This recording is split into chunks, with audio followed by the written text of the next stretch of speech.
Good evening. I'm David Levine. I'm co-chairman of Science Writers in New York. My guest tonight is Jessica Wapner. Jessica, you're muted. Okay. Jessica is a journalist and former science editor at Newsweek. And she also has written for the New Yorker, the New York Times, and several others. Her first book, The Philadelphia Chromosome, was named a top 10 nonfiction book by the Wall Street Journal. She lives in Brooklyn. So good evening. Thanks for joining us. Her book is right here. It's called Wall Disease. It's a psychological toll living up against a border. And so, Jessica, why don't you tell us, where did the term wall disease come from? So the term wall disease comes from Germany during the time of the Berlin Wall, which was when there was first this diagnosis of something called wall disease, which in German would be Mauerkrankheit. And there was a psychologist named Dietfried Müller-Hegemann, who was the first, or one of the first, to spot some strange behavior that he realized was connected with the wall. People who were living near the Berlin Wall were experiencing strange kind of delusions, schizophrenia, different types of kind of pretty severe behavior that he realized was, or he believed was due to the physical wall itself. And so he had this diagnosis called wall disease. He didn't write about it until after he left East Germany. That would have been a danger to him to be writing about wall disease while he was in East Germany, but he ended up being able to emigrate and wrote about wall disease. So was this exclusive to people in East Berlin, or also what about people on the other side? Well, I don't think he was seeing anyone on the other side. So it was really only on the East German side of the wall.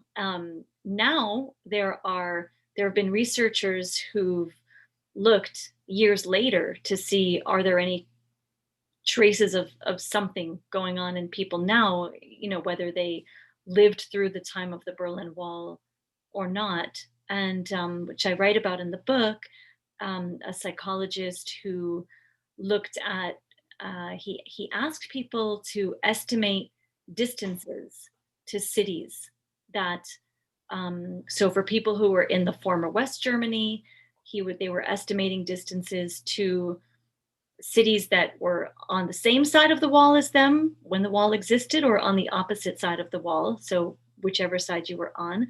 And he found that people were estimating distances to places on the opposite side of the wall as further away than they actually were, which they were not doing to cities on the same side of the wall.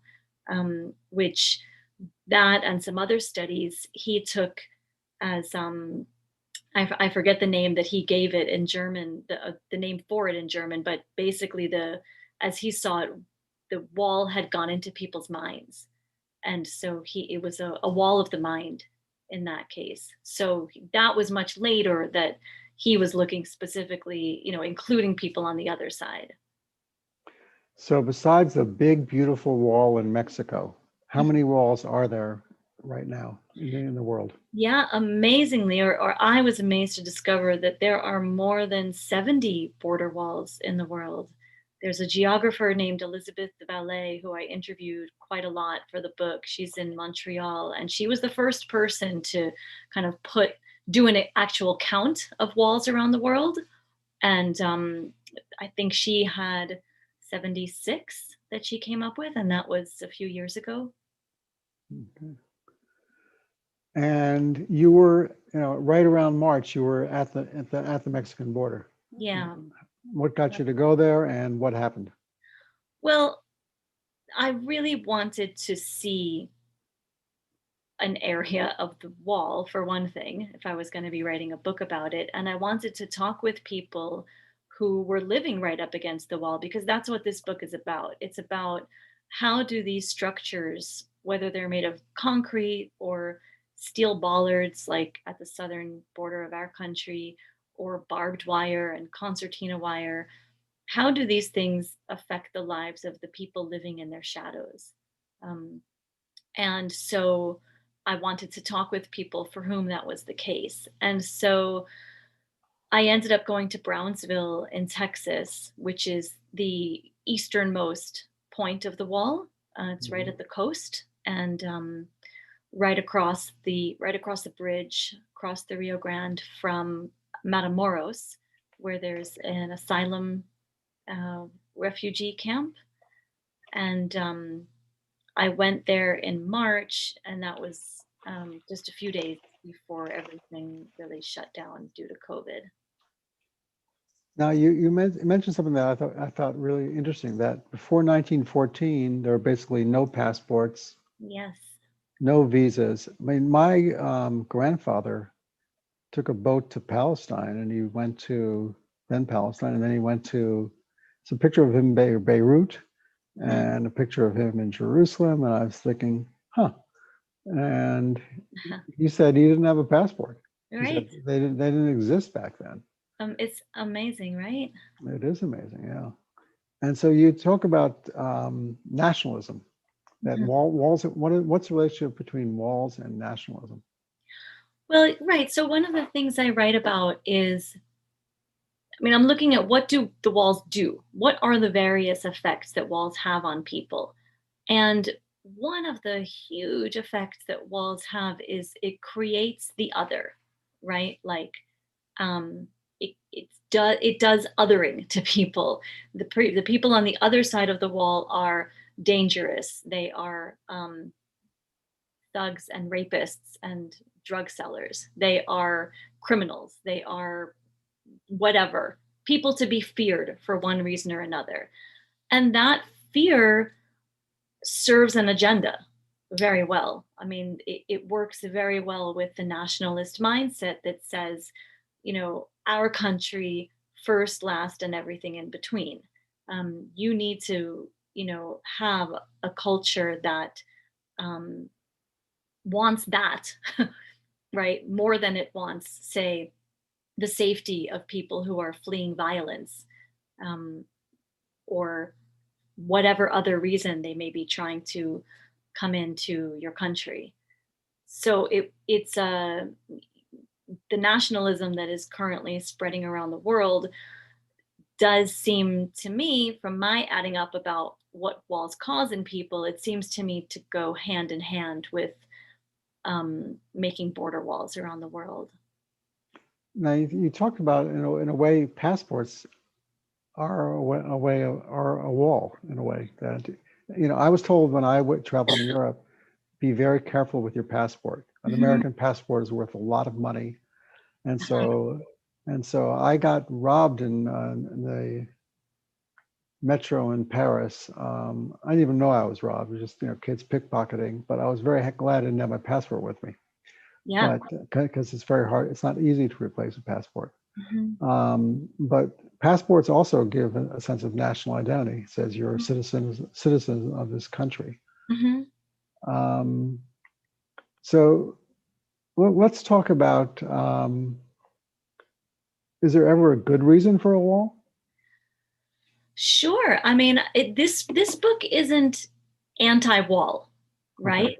I'm not anti-wall. It's not a political book, which I'd state in the beginning, and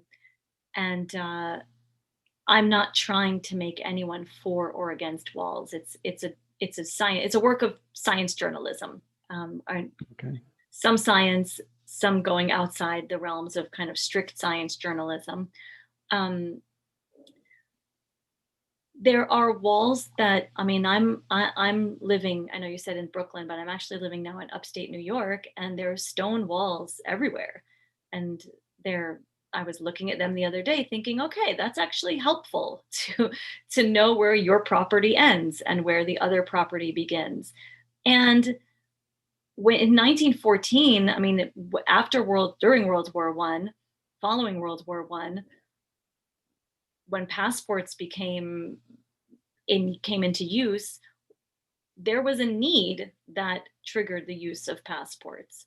So, and let's say in Northern Ireland, the peace lines helped stop violence between the Protestants and Catholics during the Troubles. However, that's a temporary situation, and now the walls are there. Um, Walls, barricades, barriers, there's different kinds of setups in Northern Ireland. So I can't say there would never be a need for a wall. Um, I just, can't think of every eventuality, but they certainly seem to me to be being used in a way that is very much to do with um, shaping people's psychologies is in a way that benefits the people who are in political power. Okay, just a note for our audience members who are listening in, and thank you for listening in. I know a lot of people are watching everything about the election right now. There's a Q&A box at the bottom of your screen. Please put the questions in there. Don't put in the chat box. That's for Joe to tell me to speak louder, or Jessica, or to communicate with Jessica about lighting or anything. So if you have questions, put them in the Q&A box, and I will read them and ask Jessica about them. So the East German, I mean, I remember, reading about it, but people were actually shot, who tried to cross that. And you talked about very dramatically about one woman who was actually shot and killed, and her body was just left on the fence. So that was a young girl named Falani Khatun who was actually trying to cross the border into India from Bangladesh. Okay, sorry. Yeah, there was another, the border walls are violent, and there was another incident I write about in East Germany, who was, that particular incident was kind of a turning point when people in East Germany, as I understand it, kind of began to realize, like, oh, the wall is actually to keep us in. It's not to keep the West Germans out. Which they had been told, of course, that that's what it was for. So then realizing that when someone from the East German side tried to climb over and was shot, that was a clue that it wasn't what they thought it was.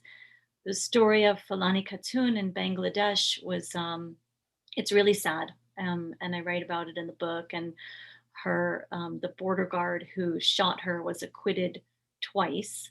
And I believe there was going to potentially be another trial. Who knows what's happening with any trials right now. And yeah, she was going to be married. There was, I think, an arranged marriage, and she and her father were going back to their homeland, and she was shot and was heard, calling out for water while she died on the wall. And I tell that story not as an example of, oh, she had wall disease, but that creates fear, and on both sides, right? And that creates a whole host of emotional and psychological issues that then kind of embed themselves in people and become associated with, every time you look at this fence, that's in your mind, which, connects to even the neuroscience that I write about the maps in our brains. So what are the negative effects of living in a wall? And of course, not everyone, I mean, I spoke to a friend who lived in Berlin, and, they said and this is before the wall came down, and he said, you're surrounded by East Germany. He said, yes, but we have beautiful, beautiful parks, and he never felt surrounded in. He was on but he was in West Berlin. Okay. So what are some of the psychological or neuroscience effects? Right. Yeah, it's a great question. So one thing I'll say is, just to be clear, that when, wall disease it's a dramatic name. It's a book title. And it was indeed a diagnosis. This is not saying that people who live within the shadows of a border wall are mentally ill. I'm not saying that like everyone living near a border wall has some kind of diagnosable condition. Um, Not at all. I think these things are subtle. And in fact, I talk in the book about how we all have a little bit of wall disease in us, which connects back to even to the passport conversation. However, all that being said, there is a lot of research that shows that people living in these areas have higher rates of depression than people living further away. For example, a study was done in Northern Ireland showing that to be the case, which was something that they uncovered through the number of prescriptions, antidepressant and anti-anxiety medication prescriptions that were being given to people in, living right up against various peace lines versus further away. There's things that are there's stress, there's anxiety, there's poverty in a lot of these places. Which, I mean, in Texas, there's a region in Texas called Colonias, I believe is the word, where there are people living with no running water, no electricity. Um, and again, it's not to say everyone living there is unhappy or depressed or whatever, but we know from years and years of rigorous study that poverty has all kinds of lasting effects, physically and psychologically, and including on children. Then there's also um, a, there's a lot of fear, there's a lot of oppression, and while these may not be in the DSM as a diagnosis, they lead to depression, they lead to despair, they lead to hopelessness. So these are some. So it's different than the wall disease that was documented in Berlin. That was really, kind of these stark, severe cases of, someone waiting by a dock for a ship to come and take them. I mean, it was very severe behavior. This is what I write about in the book is a more subtle epidemic of walls and the system that walls are connected with, right? It's not saying it's not the metal of the barbed wire that's making someone depressed. It's the whole infrastructure, it's the whole wall system that border structures are connected with that causes all of these various issues for people. Well, when I used to go to Florida to visit my mother, she lived in a gated community.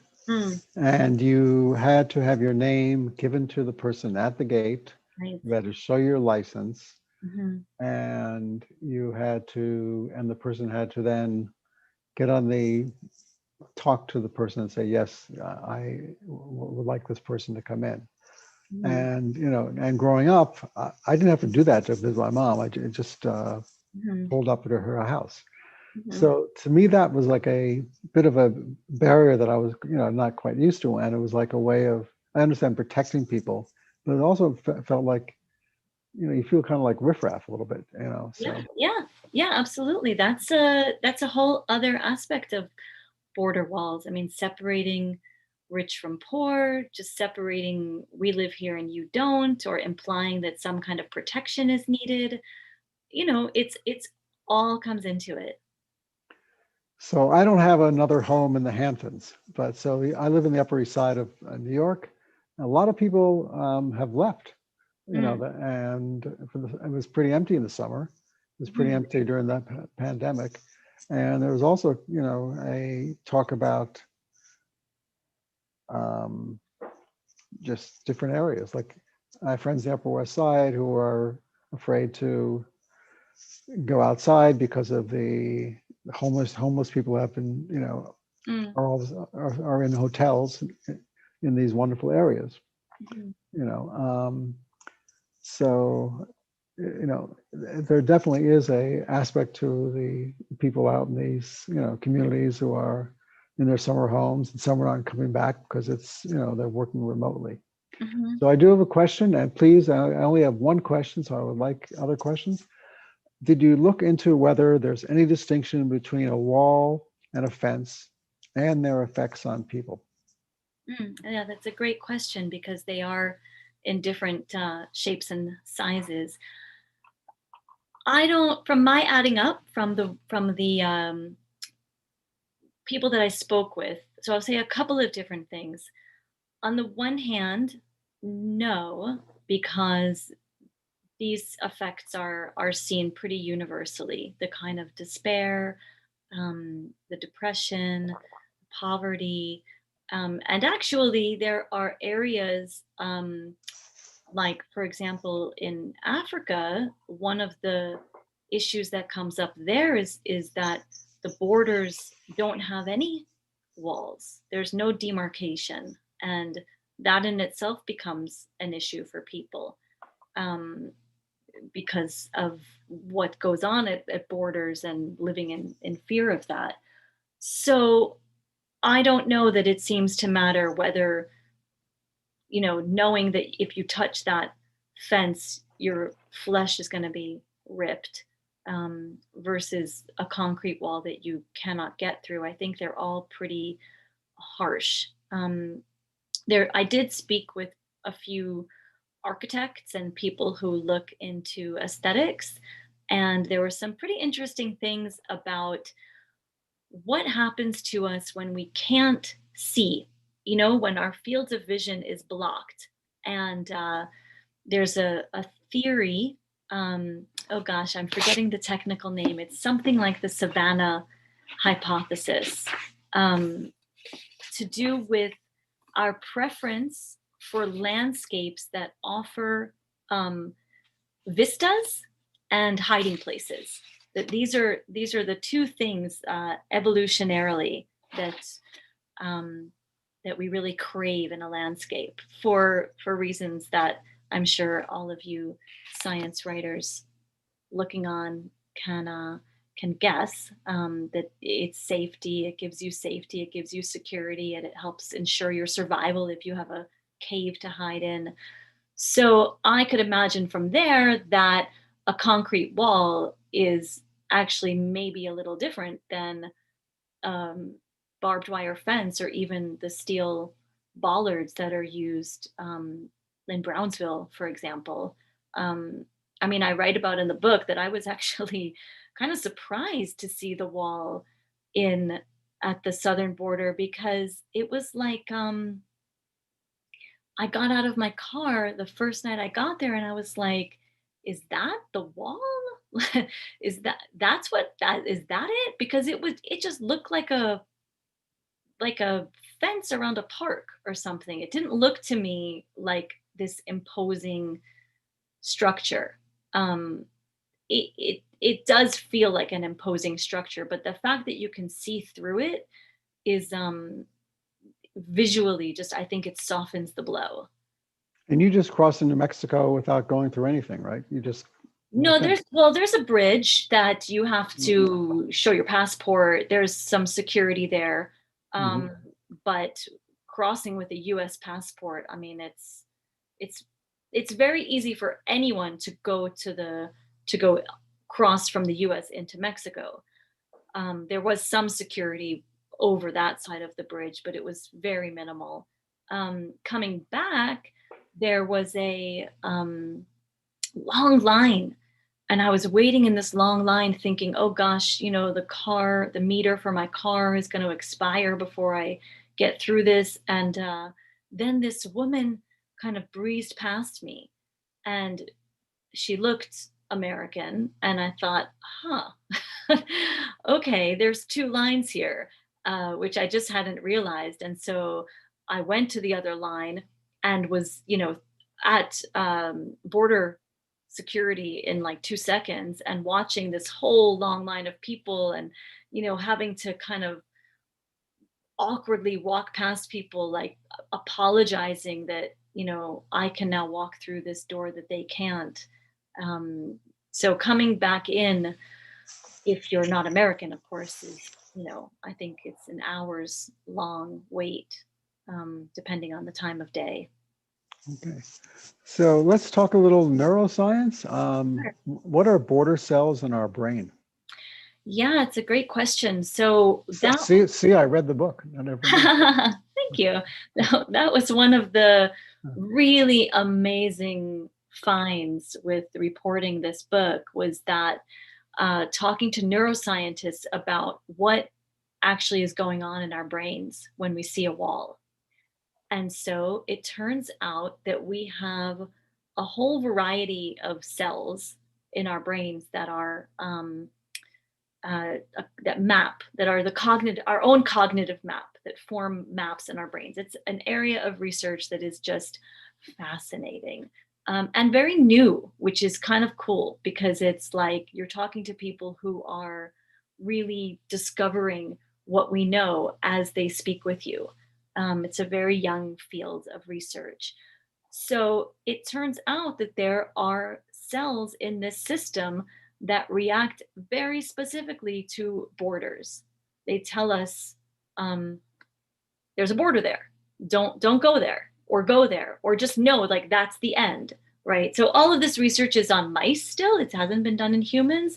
The researchers that I spoke with felt pretty confident that there's no reason why this particular brain structure would be different in humans. But just to say, it's in mice. So border cells, they fire when we see a wall, when we come to a border, and they help us know that's the end of your territory. What's interesting is that they are linked to our emotional centers of the brain because we need to remember, oh, a dangerous thing happened here at this part of the wall. Um, you know, an animal almost has a run-in with a predator, so that gets kind of stamped into it so that this particular place along a border or anywhere, um, becomes attached with fear, or don't go there, some avoidance message. Whether there's a kind of a more chronic emotional connection to border walls is something that is a question that the neuroscientists that I spoke with have, um, and they weren't, when I asked them like, well, you know, could it happen that the wall itself, that negative emotions tied to the wall, become a connection that we then have every time we see the wall, that this kind of depression kind of enacts every time we see the wall visually as a connection with at the cellular level, that you know they couldn't say anything like that from a scientific perspective, but certainly the adding up was it certainly could be the case.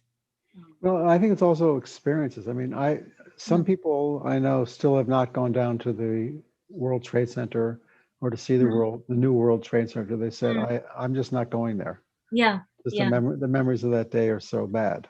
yeah. I mean,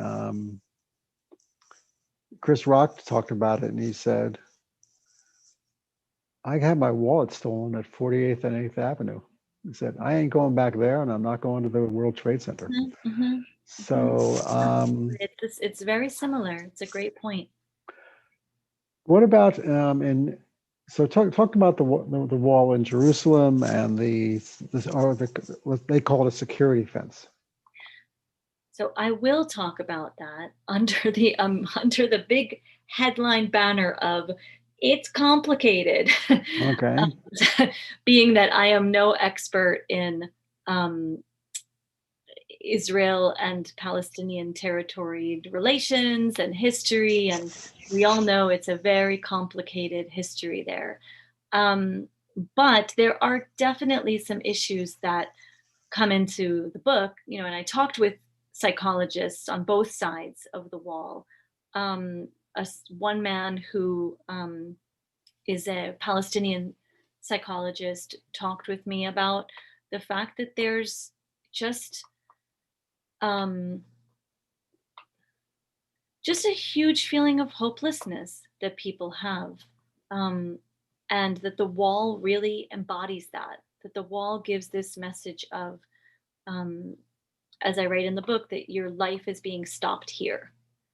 um, as you can see how that could be the case. You see a wall and it's the end. You can't go past it. And I write about this incident that was tracked by this group called Forensic Architecture, um, about where some the Israelis spray pesticide, or sorry, herbicide. They spray so that the weeds won't grow, so that they'll be able to keep their view into Gaza. And it's supposed to not affect the crops. But the wind blew and it was destroying the crops, and it wasn't going in the direction that they had guaranteed it would. And you can read more about that particular incident in the book. Um, and that's traumatic for people. I mean, that is that's food and money and livelihood and family. So that's traumatic. At the same time, you know, there's the other side of the wall where people live in a country that was, being attacked from all sides. So for some people, the security fence is just that. It offers some sense of security. And when you've got people on all sides promising to annihilate you if it's the last thing they do, it's reasonable to want some security. And but as one psychologist from Israel told me, the way he put it was, look, there's walls being built at the border with Egypt, with Jordan, with around the whole country, right? And he feared this kind of what that would do, to be living inside this kind of false fortress. Um, and that was someone on the Israeli side. I mean, I think that there's plenty of people on the Israeli side who find the security fence to be sad, um, but also find it to be something that offers some security, or at least some psychological security. I think it's mixed feelings. Um, yeah. So I have a question from one of our audience members. Great. Did you look at any research on ancient borders like the Great Wall of China? Mm. Could the Great Wall explain the new digital firewall and the apprehension of foreigners? Or might the wall be a more direct result of their history with foreign invasions? What about the demilitarized zone between North and South Korea? Mm. Yeah. That's a lot of questions.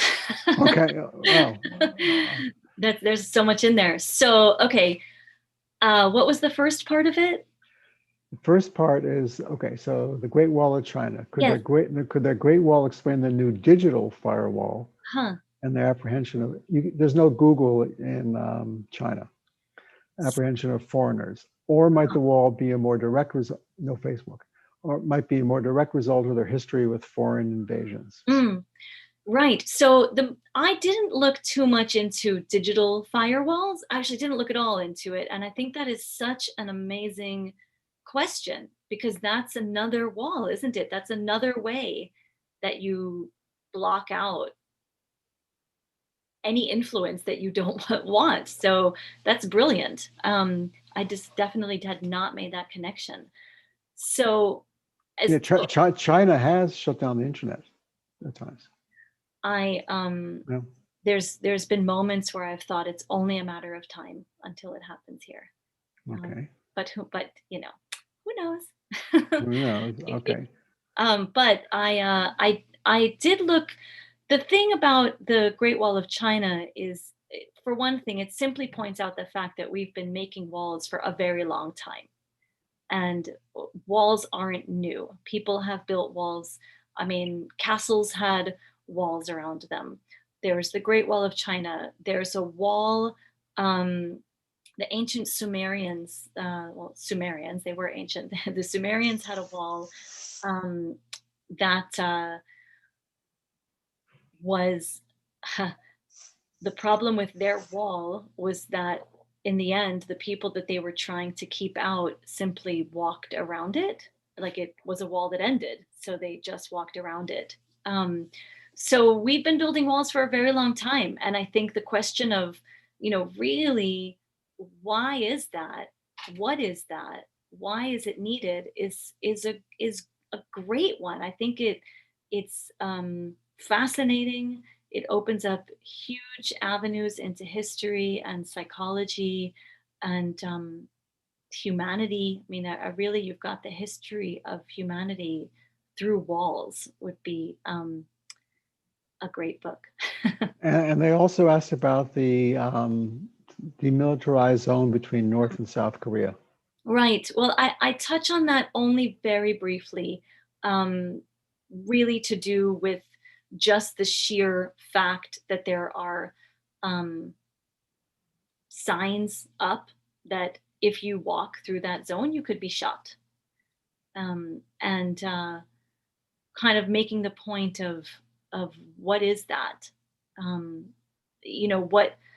Not what is that, but what does that do to us? Like I think in a way we're so used to the world being a violent place. We're so used to the idea that if you lose your passport, you're in, really big trouble. Like the fear, and you lock it in your hotel room and you buy special pouches for it that, people can't see through your clothing or whatever. And there's the fear. There's such a fear that surrounds all of these things. And a sign, like that, knowing if you walk in this field, you're going to get shot. That is not something that, maybe if we paused for a moment and thought, is that weird that we are so used to these things being the case? That could lead to, more conversations about what all of these things are doing to us. Well, you also wrote about that some of the walls are kind of like a nod and a wink. It's like, you talk about, I think about potatoes or something. And Oh, yes. That's a great story. Yeah. Yeah. So this was, oh gosh, let me find the exact name of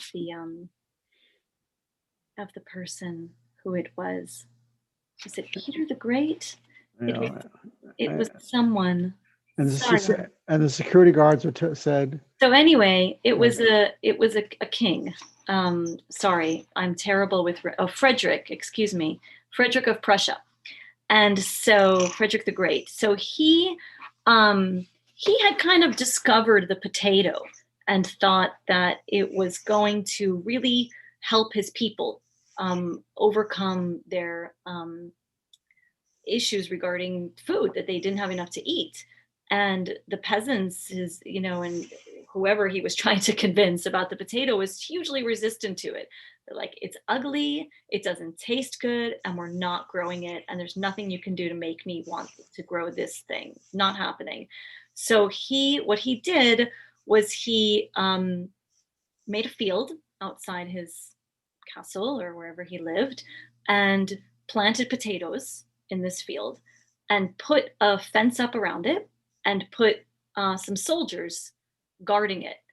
And he told the soldiers, you're guarding this field. We don't want anyone to come in, but maybe, you're going to fall asleep. And if you fall asleep, maybe someone's going to try to get in. And if someone tries to get in, you can let that happen. You can kind of look the other way. It's all right. So basically, the point is that he was making the potatoes desirable by putting them behind a wall, which I think we can probably all relate to. The idea that something that we can't get is made more attractive by the fact of its inaccessibility. And everybody wanted potatoes after that. That was it. The potato took off. Okay, another question. Have you noticed any unique characteristics of the graffiti that people paint on border walls? Yeah, absolutely. And it's something that I wish I could have gotten to write more about. Um, Along the um, border wall in Tijuana in particular, and you can look at this on YouTube. There's lots of videos. Um, the fence there, there's a park. They've made it into a park called Friendship Park, and I write a lot about this Reverend John Fenestil, who leads services there and has done for several years. The border was closed there for a time, and then they opened it back up, and they do communions through the wall where they used to, and there's beautiful graffiti um, at that wall. There's you can look, like I said, you can look on YouTube and you can find a lot of poetry, inspiring pictures. The graffiti is about social justice, and it's about warmth and kindness and peace between people. On the security fence in Israel, there's also some amazing graffiti. And again, I mean, there's political statements, um, some interesting ones. Again, you can find pictures of all of this online very easily, and artwork. And one of the things that someone told me, their perception about some of the graffiti is that sometimes it's an effort to kind of hide the wall. Like, oh, we paint flowers on it, and then we kind of buffer ourselves against what this wall is about. Um, but then it is also, of course, a way to express one's dissatisfaction and one's hopes for a more peaceful world. So I remember one of these book talks, the author said, "You didn't ask me why I wrote the book. So I'm going to ask you, why'd you write the book?" Why did I write the book? That's a good question. I mean, I suppose there's different levels of response to it. On the one hand, I had written an article, "Do Walls Change How We Think?" That was online for the New Yorker in 2019. And an editor that I'd worked with on my first book said, "What do you think about a book of this?" Um, I thought was a really interesting idea, and then found out there was definitely a lot more to report on. However, I think that this is a totally unrecognized issue with regard to border walls. I mean, we talk about border wall. The conversation about border walls often concerns the fact that they don't do what they are said to do. Right? They don't stop immigration. They don't stop um, drugs and weapons coming into the country, into the U.S., for example. Um, but they are known. Research has documented plenty of other effects that these walls have, and it's essentially an experiment that we are conducting on ourselves. And there is wisdom, there is knowledge. There was the example of the Berlin Wall. The peace lines have been up for a long time. It's not, there's plenty of reason to stop and think about what we're doing to ourselves. And I understand that the people who are responsible for the walls might be the last ones to be worried about that. Um, that all of these symptoms that walls cause might be, helpful for them in the end. I don't know, um, but I think anything that brings us closer to understanding one another, understanding what life is like for one another, is worth writing. Okay, so the book is Wall Disease. Where can you get this book? You can get it all of the places that books are sold. Okay. Your favorite book selling website, your favorite bookstore. Yeah, I Kindle. Okay. I believe there's an audio version coming out. Are So you going to be reading the book? no, I forget the name of the person who's doing it, but she has a lovely voice. Okay, that's good. So I don't have any more questions. Great, So that's I'm fine. going to let you go. But I just want to announce on November 9th, we're going to do go back to COVID, and we're not doing one next week because of the election. And on November 9th, we're going to talk about, with Robert Klitzman, who wrote a book, Designing Babies, a psychiatrist, about the mental health aspects of COVID and how to cope, which I think we all need, and certainly. And on November 17th, I'm going to speak to 3 European journalists, one from Sweden, one from Germany, and one from France, about their country's response to COVID, their experiences reporting on it, because they're all writing about COVID, and also what it's like, living in this age of uncertainty. So I want to thank you, Jessica, for spending time with us. I know you're kind of been busy, and the book is Wall Disease. I really recommend it. It was really fascinating to read. And Thank you so much. so thank you for spending time with us. And I'm going to end the session. And everyone, please stay safe. And I don't know what to advise about Thanksgiving, but I'm staying home. Okay, take care. Bye-bye.